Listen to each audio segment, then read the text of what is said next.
በስመ አብ ወወልድ ወመንፈስ ቅዱስ አሐዱ አምላክ አሜን።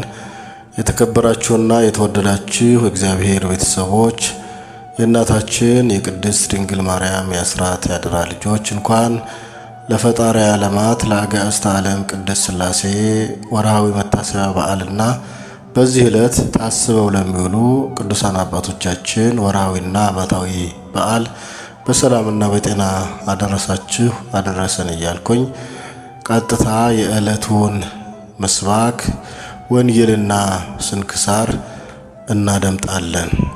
ምስባክ ዘነግ ተሰይጠ ዮሴፍ ወኮነ ገብረ ወሐማ እገሪሁ በመዋቅይት ወአምሰጠት ነፍሱ መሐጺን ተሰይጠ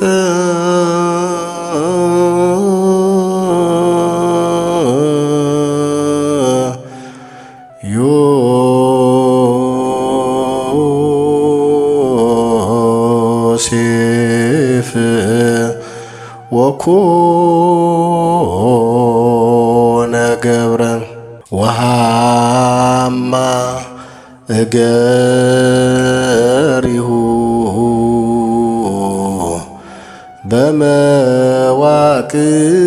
በመዋቅይት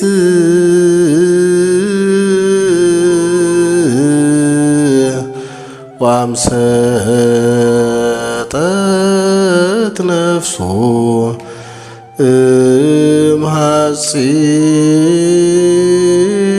እምሐጺን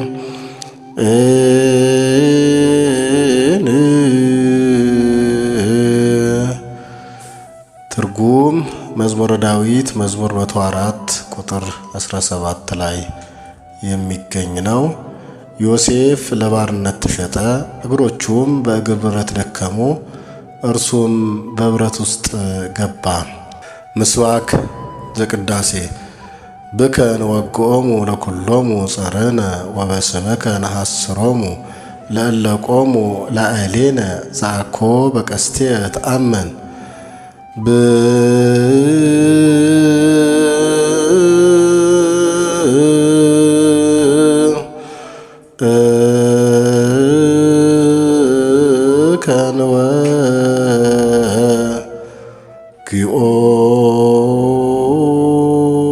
ጊኦሙ ለኩሎሙ ጸርነ ወበስምከ ነሐስሮሙ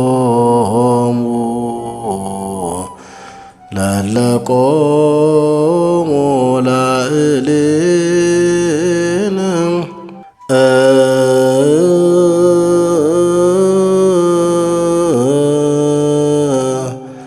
ዘአኮ በቀስትየ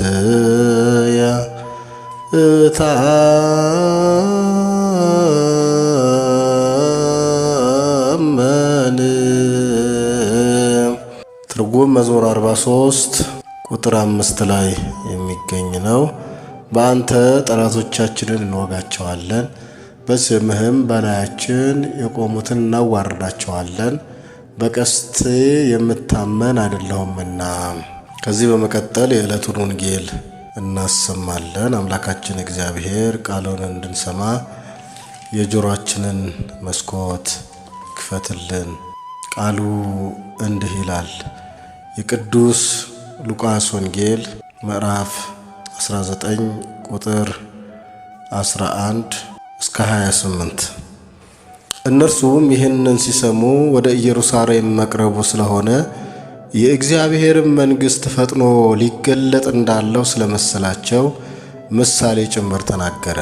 ስለዚህም እንዲህ አላቸው። አንድ መኮንን ለራሱ መንግሥትን ይዞ ሊመለስ ወደ ሩቅ አገር ሄደ። 10 ባሪያዎችንም ጠርቶ 10 ምናን ሰጣቸውና እስከመጣ ድረስ ነግዱ አላቸው። የአገሩ ሰዎች ግን ይጠሉት ነበርና ይህ በላያችን ሊነግሥ አንወድም ብለው በኋላው መልእክተኞችን ላኩ። መንግሥትንም ይዞ በተመለሰ ጊዜ ገንዘብ የሰጣቸውን እነዚህን ባሪያዎች ነግደው ምን ያህል እንዳተረፉ ያውቅ ዘንድ እንዲጠሩለት አዘዘ። የፊተኛውም ደርሶ ጌታ ሆይ ምናንህ 10 ምናንን አተረፈ አለው። እርሱም መልካም አንተ በጎ ባሪያ፣ በጥቂት የታመንክ ስለሆንክ በ10 ከተማዎች ላይ ስልጣን ይሆንልህ አለው። ሁለተኛውም መጥቶ ጌታ ሆይ ምናንህ 5 ምናንን አተረፈ አለው።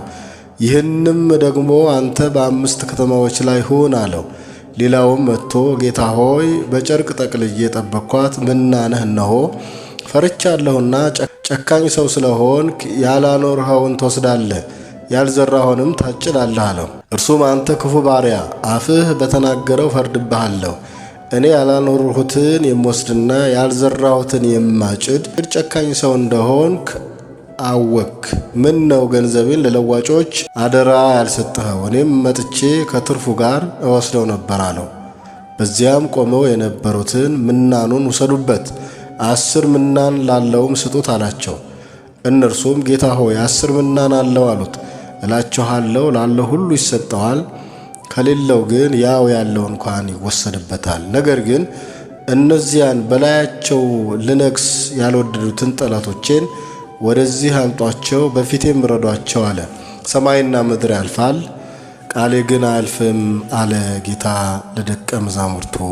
ከዚህ በመቀጠል የዕለቱን ስንክሳር እናደምጣለን። አንድ አምላክ በሆነ በአብ በወልድ በመንፈስ ቅዱስ ስም የካቲት 7 በዚህች ቀን የእስክንድርያ ሀገር ሊቀ ጳጳሳት የከበረ አባት እለእስክንድሮስ አረፈ። እርሱም ለአባቶች ሊቃነ ጳጳሳት 43ኛ ነው። ይህም አባት አሮን በሚባል ገዳም መነኮሰ። ትርጓሜውም የአባቶች ገዳም ማለት ነው። በጌታችንም ፈቃድ በእስክንድርያ ሀገር ላይ ሊቀ ጵጵስና ተሾመ። እርሱ የተማረ አዋቂ ጻድቅ ሰው ነበርና። በሹመቱ ወራትም ብዙ መከራ ደረሰበት። የግብፅ ንጉሥ ልጁን ሾሞ በመንግሥቱ ላይ አሰለጠነው። እርሱም በአስቄጥስ በረሃ ያለውን የመነኮሳቱን ገዳም አፈረሰባቸው። ከክፋቱና ከክህደቱ ብዛት የተነሳ ከምስር በስተ ሰሜን ወዳለች ገዳም ገብቶ በዚያ አምላክን የወለደች የእመቤታችንን የቅድስት ድንግል ማርያምን ስዕሏን አየና ይህች ምንድናት አለ። እርሷም በሽልማት ሁሉ የተሸለመችና ያጌጠች ናት። በልብሶቿም ያማረ የሐር ልብስ ነበረ። ሰዎችም የክርስቶስ እናት የሆነች የእመቤታችን የድንግል ማርያም ስዕል ናት አሉት። እርሱም ተሳድቦ የረከሰ ምራቁን በፊቱ ላይ ደፍቶ ደህና ከሆንኩ ክርስቲያኖችን ፈጽሜ ያጠፋቸዋለሁ አለ። ዳግመኛም በክብር ባለቤት በጌታችን ኢየሱስ ክርስቶስ ላይ የስድብ ቃልን ተናገረ። ሌሊትም በሆነ ጊዜ የሚያስፈራና የሚያስደነግጥ ታላቅ ራእይን አየ። በነጋም ጊዜ ለአባቱ እንዲህ ብሎ ነገረው። ዛሬ በዚህች ሌሊት ታላቅ መከራና ብዙ ቅጣት ደረሰብኝ። ታላቅ ዙፋንንም አየው። በላዩ የተቀመጠበት ሰው እጅግ የሚያስፈራ የሚያስደነግጥ ነው። ፊቱም ከፀሐይ ይበራል። ብዙ የሆኑ ሰራዊት የጦር መሳሪያ ይዘው በዙሪያው ቆመው ነበር። እኔና አንተም እስረኞች ሆነን በኋላ ቆመን ነበር። እኔም በዙፋን ላይ የተቀመጠው ማን ነው ብዬ ጠየቅኩ። ትላንት አንተ የዘበትክበት የክርስቲያን ንጉሥ ክርስቶስ ይህ ነው አሉኝ። ከዚህ በኋላ የጦር መሳሪያ ከተሸከሙት አንዱ ወደ እኔ መጥቶ ጎኔን በጦር ወጋኝ። ጦሩንም ከጎኔ ውስጥ አላወጣም። አባቱም ሰምቶ ደነገጠ፣ እጅግም አዘነ። ያ ልጁም ወዲያውኑ ታመመ፣ አንደበቱም ተዘግቶ በክፉ አሟሟት ሞተ። ዳግመኛም ከ40 ቀን በኋላ አባቱ ሞተ። በእርሱም ፈንታ ሌላ ንጉሥ ተሾመ። ወደዚህ ወደ ረከሰ ሥራ እንዳያስገባው ወደ እግዚአብሔር ፈጽሞ ማለደ። ጌታችንም ልመናውን ተቀብሎ በጥቂት ደዌ ጎበኘው። ወደ ቤቱ እስክንድሪያ ይሄድ ዘንድ እንዲያዘለት ንጉሡን ለመነው። ንጉሡም ከለከለው፣ ስለ እጅ ህትመት ምክንያት ለመፍጠር ስለመሰለው። የእግዚአብሔር መልአክ ተገለጠለት፣ ነገ ታርፋለህ አለው። እርሱም አርድእቱን እግዚአብሔር ነገ ስለሚጎበኘኝ አርፋለሁና መርከብን አዘጋጁ አላቸው። ስጋውንም በመርከብ ተሸክመው ወስደው ከአባቶች ሊቃነ ጳጳሳት ስጋ ጋር ቀበሩት። ለእግዚአብሔር ምስጋና ይሁን፣ እኛንም በዚህ አባት ጸሎት ይማረን፣ በረከቱም ከእኛ ጋር ትኖር ለዘላለሙ አሜን። ሊቀ ጳጳሳት ቴዎድሮስ። በዚህች ዕለት የእስክንድርያ ሊቀ ጳጳሳት የከበረ አባት ቴዎድሮስ አረፈ። እርሱም ለአባቶች ሊቃነ ጳጳሳት 45ኛ ነው። ይህም አባት መሪዮጥ በሚባል አገር በአንድ ገዳም ውስጥ መነኮሰ። የዚያም ገዳም ስም ጠንቡራ ነው። ለአንድ ፍጹም ጻድቅ የሆነ ሽማግሌ ሰው ደቀ መዝሙር ሆነ። እርሱም ልጁ ቴዎድሮስ በእስክንድርያ ሀገር ሊቀ ጳጳስና እንደሚሾም በመንፈስ ቅዱስ አይቶ ይህንን ለመነኮሳት ነገራቸው። ይህም አባት ቴዎድሮስ በገድል የተጠመደ ሆነ። መልኩም የሚያምር ነው። በሰውነቱም ላይ ከውስጥ ማቅ በመልበስ በላዩ የብረት ልብስ መንቁር ይለብስ ነበረ። ቅንነቱና በትሕትና ፍጹም ሆነ። በመንፈስ ቅዱስም ፈቃድ ተመርጦ በእስክንድርያ ሀገር ሊቀ ጵጵስና ተሾመ። የክርስቶስንም መንጋዎች በበጎ አጠባበቅ ጠበቀ። ሁልጊዜ መጻሕፍትን በማንበብ ያስተምራቸው ነበር። ይልቁንም በሰንበትና በበዓላት ቀን። የሹመቱም ዘመን ጸጥታና ሰላም ነበረ። ቤተ ክርስቲያንም በሰላም ኖረች። በወንጌላዊው ማርቆስ ወንበርም ላይ 11 ዓመት ተኩል ከኖረ በኋላ በሰላም አረፈ። ለእግዚአብሔር ምስጋና ይሁን፣ እኛንም በጸሎቱ ይማረን፣ በረከቱም ከኛ ጋር ትኖር ለዘላለሙ አሜን። ሰላም እብል ለቴዎድሮስ ምኩር በልብሰ ሐጺን ክቡር ወበሰቀ ጸጉር አመውእቱ ረድኡ ለመልእክተ ቃሉ ክቡር እምኀበ አቡሁ መንፈሳዊ በከመ ወፅአ ነገር በመንበረ ማርቆስ አብ ደለዎ ነቢር ዛቅረብኩ ማህሌተ አዘኪርያ ኢላፈ እምለተ ጸምዱ ከዘልፈ ለላነብ ተወከፍ ዘንዲቴ መጽሐፈ እንተረሰይ ከግዚኦ ጸሪቀ መበለት ሁኩፈ ምላኡ ቡላን ዝተርፈ ነቢያት ቅዱሳን ሐዋርያት ሰባኪያን ሰማዕታት አዲ ወጻድቃን ሄራን ባርኮ ጉባኤ ዛቲ መካን እስከ አረጋዊ ልሂቅ ወንዑስ ሕፃን ለዘ ጸሐፎ በክርታስ ወለዘ ጸሐፎን ዘይደርስ ለዛ አንበቦ ለዘ ተርጎሙ በልሳን ሐዲስ ወለዘ ሰምዐ ቃሎ በዝነ መንፈስ በጸሎተ እሙ ማርያም አራቂተ ኩሉ እምባይ ስውረ ይማረን ኢየሱስ ክርስቶስ። አነሳስቶ ላስጀመረን አስጀምሮም ላስፈጸመን ለልዑል እግዚአብሔር ክብር ምስጋና ይሁን፣ አሜን።